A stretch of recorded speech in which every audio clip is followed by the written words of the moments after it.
Previous slide, it looked like you had photo arrays at two different I angles. do. Here's what happens in the real world. The one on the left is 100% true south. When we designed the house, we had bought all the panels, and we did not buy the panels at the time when we designed the house. We designed the house to use Sanyo 205. Sanyo panels are 52 inches long and 36 inches wide. They're the smallest panels out there, the highest performing. So when we designed that whole house to fit on top of there, we ended up having to use Mitsubishi's. Because what's happened is, and the solar market has changed drastically since we built this house. Here's what happened. You went to the solar market and you said, hey, okay, this is what I'm looking for. And the guy said, he laughed, and he said, okay, here's what I have in stock. This is what I have. I've got this, this, and this. Which one do you want? Well, you say you sell these. Yeah, we do, but the back order is 6 months, 8 months. What do you want to do? And so that's now changed. Here's what they say today. I've got thousands of this, thousands of this, a smoking deal on these. That's today. The market in the PV panels has dropped drastically. It's been a supply and demand. A lot of people blame it on Spain. Yes, sir? What's the best way to find the cheapest PV? There's probably 16 companies out here today that'll tell you what I would ask them. I don't know. It's one of those things. I look at performance. I look at right now the Chinese are dropping the market like crazy. They're flooding us with stuff. When you look at the financial investment that's involved in a PV system, I really don't want to be dealing with the Chinese right now. Let somebody else test them for a while and call me in 5 years. How about deals on the internet? You know, I'm a little leery of some of the deals that are out there. They've got some, there's a company out there now, I'm not going to name them, that sell complete kits. You can just buy them from them, and we're sending you these. And the inverters, we use Sunny Boy inverters. We find that they're made out of Germany. They're the best inverters that are out there, we believe, most consistent with everything. Panels, we're looking for either German, American, or Japanese panels that have been around for a number of years, that have, when you invest this kind of money, I want to know that your car is going to start every morning. I don't want, you know, something over here melting down because, you know, they got a great deal from China. And so that's another thing if you're looking at it. You just need to know what the manufacturers are. Yes, sir? Thin film? Yes. I don't like that camera. There's a company who was probably the leader in that, Unisolar. I'll give you my experience. That's all I'm going to tell you. They had Unisolar, thin film that they have, and they had some originally that were made for metal roofs. We thought, what a smoking deal. We're putting on metal roofs for our rain catchment. We can, you know, put these things, and what they were done, they were designed so that you could put them between the standing seams. And so they laid right down, they were glued on, and, you know, great deal. Okay, we know some people who put them down in California. Middle of the state gets a little warm, and all of a sudden they start sliding off the roof. The glue that was supposed to heat to them, the metal roof got hot, and they just started sliding off the roof. The guys from Unisolar came out and said, no problem, we can take care of it. They put 2 screws in the top of them and walked off. So that's just somebody that I know, personal experience with Unisolar, and know how they treat that. They had lost their UL listing at one time, Unisolar had, but that was 2 years ago or 3 years ago. I've heard they got it back, and so now they're up and running on it. They were the leader. There's now 2 or 3 other companies that are using thin film. I think First Solar out of Phoenix has some stuff, thin film stuff. There's so much stuff that's state of the art right now. It's hard to tell what's good and what's not, and who's going to stick. You know, years ago, those of us who are old enough, they had, when Beta came out with VHS, which one do you choose? You know, who's going to last? I mean, we had no idea. Beta, most of you people, the young kids, Beta who?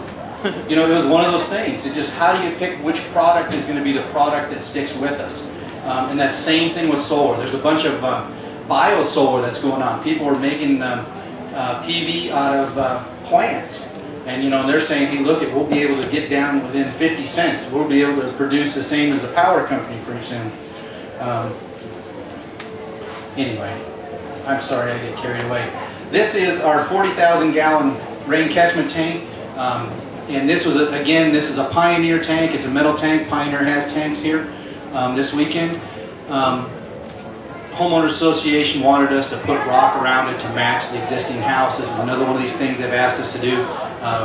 Where you can landscape them. Usually a lot of stuff we do is in the hill country. People have cedar trees, we put them out of the way, we try to hide them, design them. They come in dark green. These things for, again, in my opinion, dollar per dollar return on investment is the best way to go. People have done those poly tanks. There's 3,000 gallon tanks gives them 30,000 gallons. By the time you have all the fittings and everything that's in there, the cost, this is just the best way to go. These guys came out of Australia. They've been collecting rain in Australia. It's probably the leading continent in the world of people that are collecting rainwater.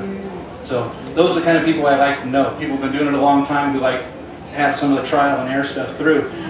This is that model house. We use basically 6 steps, filtration steps in our rainwater. We have the first one is a roof washer or first flush. We're taking the first 60 to 80 gallons and basically blowing it off. We then have 2 filters that go into the tank. We've got a 200 micron filter that goes in. So we're basically taking all the organic that ever gets in the tank. We don't want anything in the water that ever even get close to it. This house does not have a lot of trees around it. We're not really dealing with a lot of oak wilt and weeds. From there, it's all gravity flow. Again, we're big on gravity flow. We don't want to be using electricity to make things pump or go in certain directions. If we can design it so that we can get gravity to flow. This tank that was there, it is probably 80 feet away from the house itself, but there's only 4 feet of difference between the top of the fascia and the top of the tank. What happens is, people say, oh, you'll never be able to get that. You'll create a huge trap that's out here of all this bad water. We thought about that. Yeah, you're right. So we put a pump in anyway. Well, what we found is that the head pressure off the top of the water coming down and the weight of the water starts pushing the water all the way across and creates that 4 foot. But then what happens is it creates a suction. It's kind of like when your buddy, you needed gas when you're in high school and your buddy had gas in his tank. You took that hose in there and boy, away you went, you know. It would drain his tank. It would go up, down, whatever. And the same thing applies with that water. It just follows itself, gets to a certain point, and then we've got a pump that'll pump 7,500 gallons an hour or something. We just hit the switch, clean, blow the line clean. But on the inside, so what we have here is we've got 2 separate meters.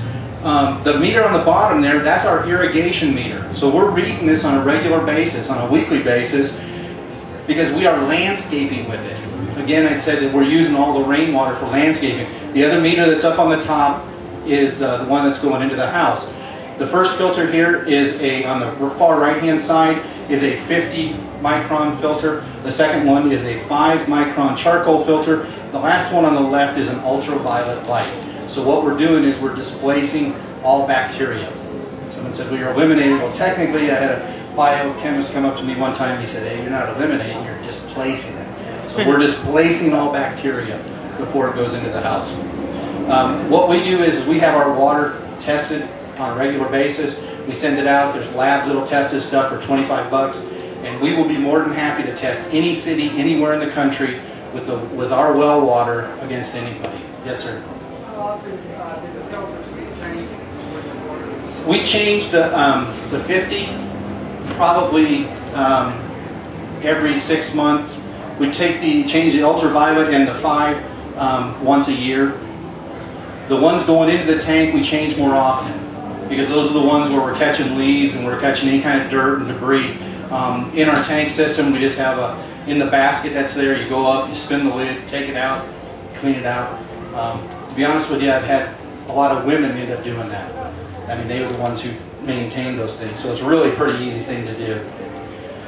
This is a house that I don't know if you can see that. That wasn't a slam, come on. No, it wasn't. This got to the point where there's a lot of husbands who, well, anyway. Can you rewind and take for a minute? Come on. I got 3 daughters, I can take my own beating. And do. What we did here was a little bit unique because the guy didn't want any kind of downspouts on the house. So what we did was we built this pipe into the soffit all the way around the whole outside of the house, and then it goes into the tank. It's a little bit unusual. We talked about low flow shower heads. One of the things that we've done now in faucets is that we're now using aerators. When they first came out with low flow shower heads, my motorhome gave a better shower than what you have, you know, in a $600,000 custom home. The guys seem to go, are you joking? If people don't have a comfort level, if they don't have that comfort level, no matter what it is, no matter how good for them that it is, they basically won't do it. So what's happened is